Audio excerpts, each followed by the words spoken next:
What is up, guys? I am Dappz. This is Dappz Sports. What I want to talk about this week is the record-breaking $12.6 million sale of the Mickey Mantle 1952 Dappz rookie card. Guys, I had the pleasure of interviewing the guy who sold this card, who just made $12 million. Guys, what's remarkable about this card is it was ungraded up until 2 months before the auction. Think about that. This card had to go from 1952 to its sale. I'm not gonna tell you when because that's gonna be revealed later, but it had to go from 1952 to its sale all the way to 2022 without getting a ding on a corner, or a surface scratch, or it being off center, or the edges being damaged. Close to 70 years of preservation on this card. Unbelievable. That's why you see this $12 million price. Remember, also, they predicted this card was gonna go for close to 10 million. Spoiler alert, it broke 10 million. And guys, I was lucky enough to be even able to hold this card in my hands. I held a $12 million card in these hands. Let's see how this card went from 1952 print, first sale, preservation, all the way to a $12 million sale. What is up, guys? I am Dappz. This is Dappz Sports. I am here with Grady of Heritage Auctions, and we have a decently priced card back here. Why don't you tell us about this card? So this came to us from our consignor. He had bought it over 30 years ago from Mr. Mint Alan Rosen, the famous dealer from the 80s or 90s. And Mr. Mint was famous for his find of 52 mantles and 52 Dappz, high numbers, in the 80s. Cool. So this was what he determined was his nicest example. As you can see, there's the screw down that he had it in originally back in 1991. So hold on. So first off, let me just say, guys, this is a 1952 Mickey Mantle Rookie card, yes, right? Yes, 1952 Dappz. Dappz SGC 95. The highest sale of a current mantle, I believe, and you can correct me if I'm wrong, is a PSA 9 at about 5.2 mil? That is correct. Okay, that's what it sold for. The last card of this in a PSA 9 sold for 5.2 million, and now the question is, what's this going to go for? What is this going to go for? And we have it estimated at 10 million plus, and we have bidders saying that's where they're going to go, but as you know, in this business, you know, it's anything can happen on the last night, you know?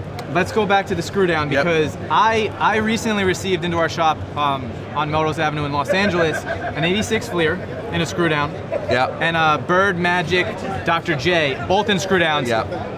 I bring them to PSA. Yeah. We're in the screw downs, and they're like, you can't submit this. So what they suggested was we take them out, air them out for 30 days, and then submit them. Yeah. Which we did. Guess what? They still called them altered stock or because of the screw down. Yeah. So I cannot believe this was in a... Well, it was in 1991, then he took it out. Okay. Had it been in there forever, how long for 30 do you think? years, Do we know how long it was in that screw down for? Not long. Because he didn't want to display that, but he saved the screw down to show just for, you know, provenance. And he had Mr. Mint even, so he paid $50,000 for it. He offered him $50,000. Mr. Mint agreed to it. Right. Here's the letter he wrote him, calling it the finest example. So he got a letter for the screw down, and he got it at a Madison Square Garden show. So who writes show. this letter? Alan Rosen, the dealer that sold it to him. So Alan owns the card and then sells it and writes the guy who buys it this saying letter. This was the finest one of the fine. Wow. Correct. Wow. So at the time it's in an SGC 95 or? At the time it's raw. It's right. And he literally, I had this graded 2 months ago. He kept it raw that long. This was great. I was about to say, this case is clean. Yes. Right.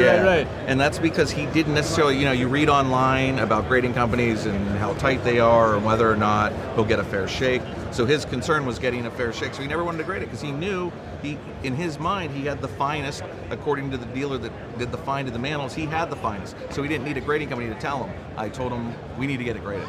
We're not selling this card raw. This is unbelievable. And what's even more unbelievable is that it took 70 years to grade this card? Well, he bought it in 91, so roughly 30 some years. But yes, it came out of a pack in 1952, right? Right, but this didn't go to SGC until when? 2 months ago.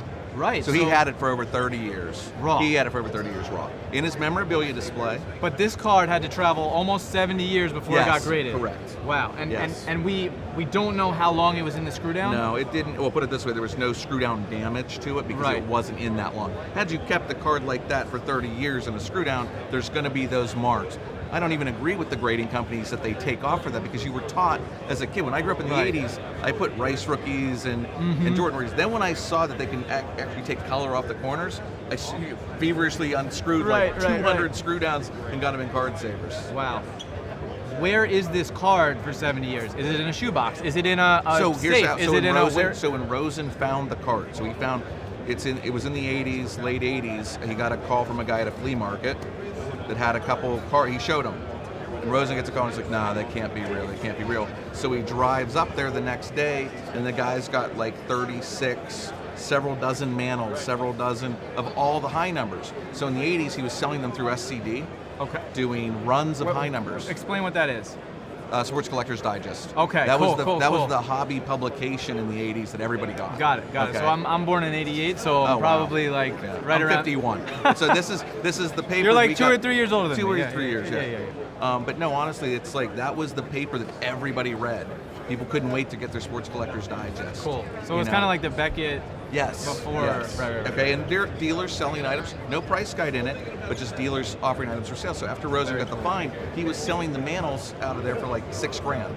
So he's got a bunch of these, and Yes. he's selling them, and he keeps And one. this is his best one, and he sold the best one to a client for maybe a little bit more money. The funny part was that client then, in 1991, brought it back to Rosen and said, I want 40 grand for this. And so Mr. Mint had already sold it for $6,000 way, a few years back, then decides, I'm gonna buy it, I'm going to a Father's Day show, I'm gonna buy it for 40 grand, put it out in the case. Puts it out in the case, our consigner came with his son. His son said, what do you want for it? And Mr. Mint thought, this kid has no idea what he's talking about. Right. He's gonna think he wants $5.75. He said, it's $57.5. Went back over to his dad, and his dad said, make him an offer. He gave him 10 grand down on it, went and picked it up at Rosen's office the next day, gave him the additional 40, and he's owned it ever since. What a story. But the key, like you said, how did he not grade it for the last 30 years? Only because he's didn't need the money, didn't trust to send it to California, okay? Well, that's very funny. Up until a couple of years ago, I think a lot of people didn't trust. Oh, I don't want to send it in. And Yeah. I submit for people now through Sure. our company, Dappz Sports, and people are like, oh, I'm going to send it in the mail and this Yeah. and that. And we're an hour away from the Santa Ana office, Yeah, sure. PSA. So Absolutely. for us, I'm like, listen, we have a driver who goes there. If you get it to us, it's not being shipped to PSA. We will drive it to PSA. We'll Yeah. pick it up. And they from feel more PSA. comfortable with that. They do feel a little bit Yes. more comfortable with that. And some people think they can sit with the graders while you grade, and they don't do that. Right. I was They a don't. professional grader. I worked at SGC Oh. 2 different times as director of grading before I came to Heritage. Very cool. Yeah. So I have a bunch of SGC questions Yeah. now too. First off, on this card it says 1985 Rosen finest known example, and I've seen PSA do something similar. Sure. So how do you get that parentheses why on they it? did it is because Rosen called it that. So they're basically quoting Rosen. Got it. We'll let the hobby determine whether it's the best one, but Rosen, this was the best one of his find, and he also wrote a book, okay?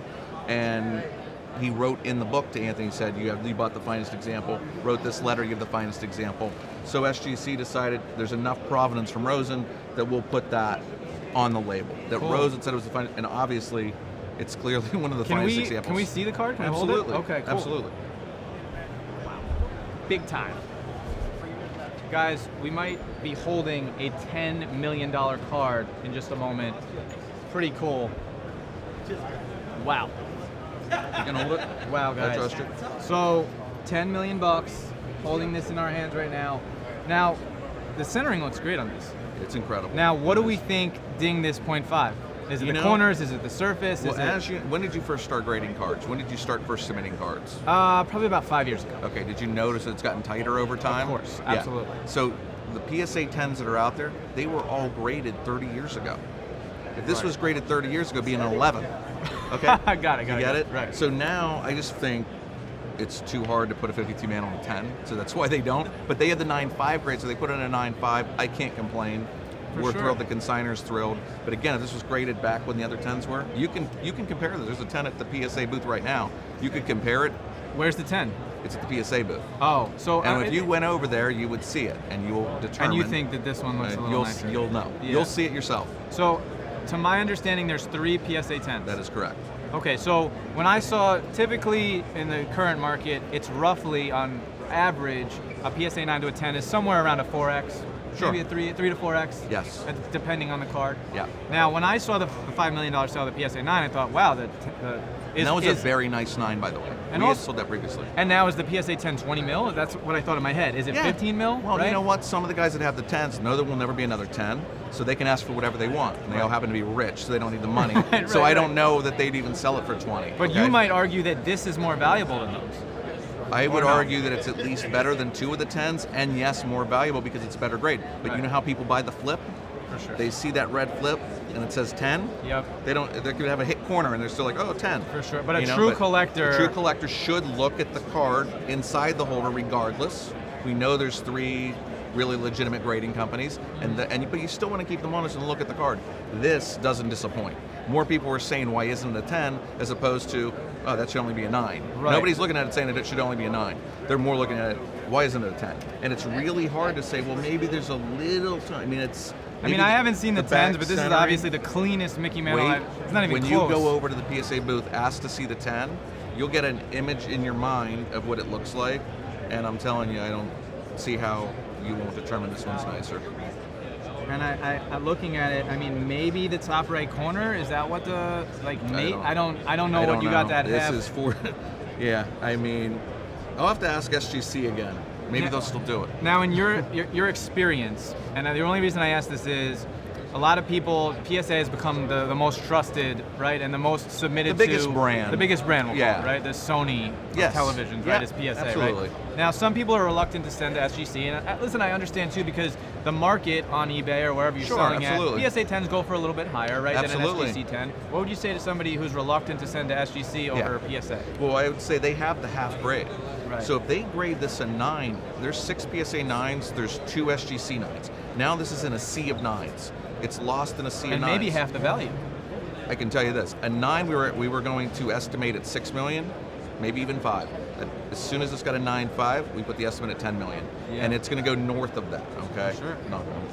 So. And this is probably going to break the record, right? It's going to break the record. That was 6.6 million. Honus Wag? Honus Wagner. Right. So we're already right there. I think with the buyer's premium right now, we're at about 6.3 million with 30 days left in the bidding. So we know it's going to pass So this is already up for sale.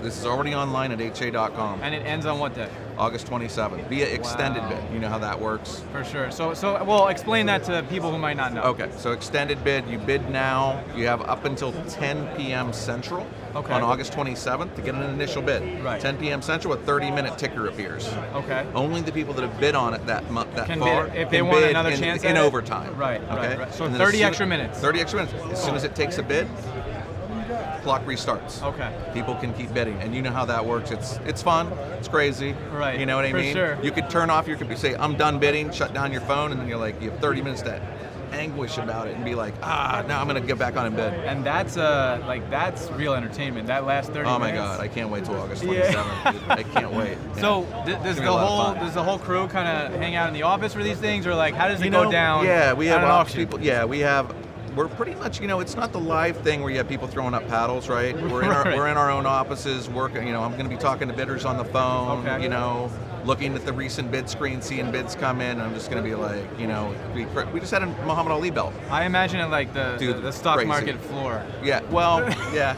Right. We'll be with this. We might be. Yeah, We're yeah, going to be yeah. excited. I Very really cool. think we're going to set a big record on this. So I'm really optimistic. And the feedback of the show from the press, the AP. I mean, everybody has been crazy about this card. And the condition speaks for itself. I mean, it's gorgeous, and Thank you. I still can't believe that was well this thing, preserved, yeah. 70 years. He knew how to take care of cards. For sure. And he had 2 kids. You're thinking, the kids have a party. Anybody comes in his room that he shows the room to. Somebody picks up the card. I have gets a cards fingerprint this on it. year that I ripped that I don't think I could have kept in good condition. And I believe it. try, you know what I mean? It's Yeah. not like I'm throwing them around, but Yeah. this Yeah. thing is pristine. It really and, is. and we rip a ton of cards live every single night. Sure. And right out of the pack, it's PSA. The next Yep. day, right? 8, 9. I know. So this is not easy to do. I mean, It is not easy to People do. entering the market, obviously, they think brand new card, 10. Yep. Right? And so And they're it's all not. 10s. Yeah, And they open packs and they get disappointed. for sure. Now, So- graders are tighter than ever, though, so as you need to keep talking to PSA, as I do, For saying, sure. hey, grade them fair. Right. Don't count anybody's money. Right. It's okay to put 10s on cards. And that speaks to the preservation of this card, though, and how remarkable it is, because, again, we're pulling brand new cards out of packs And that not are getting 10s. 8s. Yeah, getting 8s, yeah. Right? And Yeah. now this is a 9.5 that was printed in 1952. Yep. Unbelievable. An incredible story. And thank you so much for We're giving me the excited. time. Hey, man, thanks for having me. I appreciate it. Appreciate it. Can I hold it Enjoy one the more show. time? Absolutely. Wow, guys. Potentially $10 million in my hands right now. Wow. Thanks so much. All right, man. Thank you. Thanks again. It's fun. Thanks.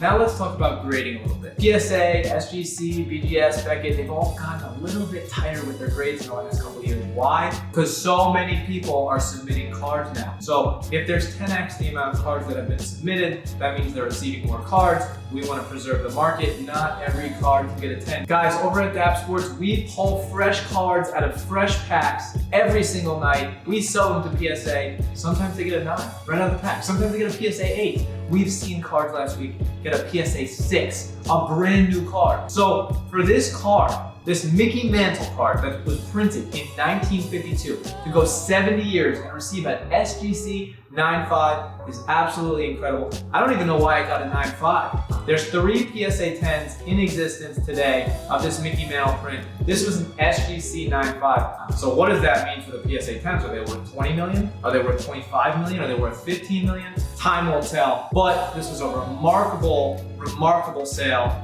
9.5 SGC, $12 million. We were talking earlier about the card, and it's so incredible. And what I kept asking him, which I think really only you guys can answer, is like, how did this card stay in such pristine shape? Where was it? Was it in an attic? Was it in a box? Was it in a closet? Where was it? It was in a vaulted room Okay. with cinder block, 4-walled cinder block, steel ceiling and steel floor.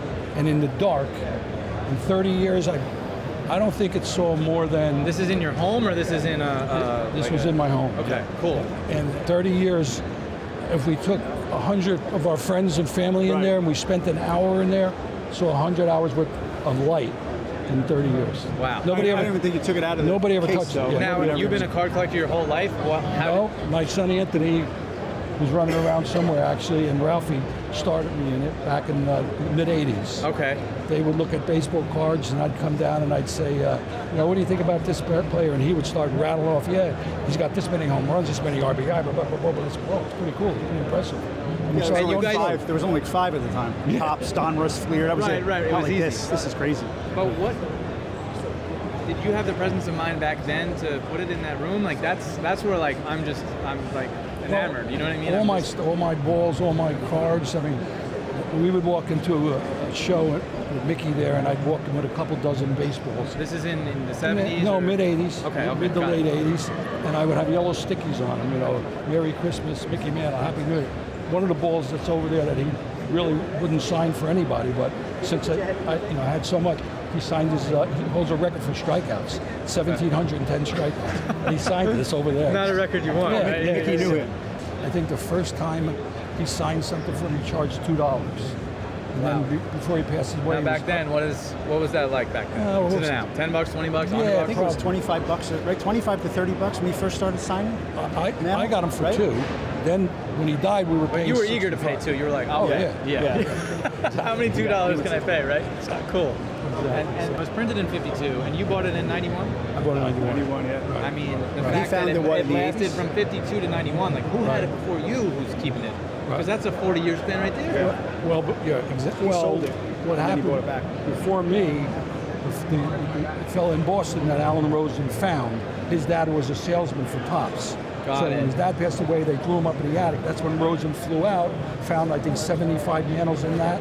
And So that's how that got. and that's how he wrote the best in the world, because he knows what those other ones are like. Right, for sure. And not to mention, a guy who works at Tops, that makes sense. Yep. Right. He would know how to preserve them. Yep. But it's incredible that he passes it to you, and you preserve it as good as Tops would, right? Exactly. And like, there's cards that sit on my desk in LA, and like, there's a window, and I'm like, there's light hitting the card. Should I take it off the stand? Like, you know what I mean? No, yeah. Even baseballs, if you touch them, the oils from your hand, you wind up with all those brown spots. But back to the grading, you got brand new cards just coming out of the pack, and they're getting graded 8s and 9s. We were told there'll never be another 10 graded just because of that. And that's one of the reasons why I never wanted to get this card graded. Now, were you reluctant because that you didn't trust the process, or like? I was reluctant because I didn't want to take the chance of whoever got that ball to grade it that day had a rough night the night before.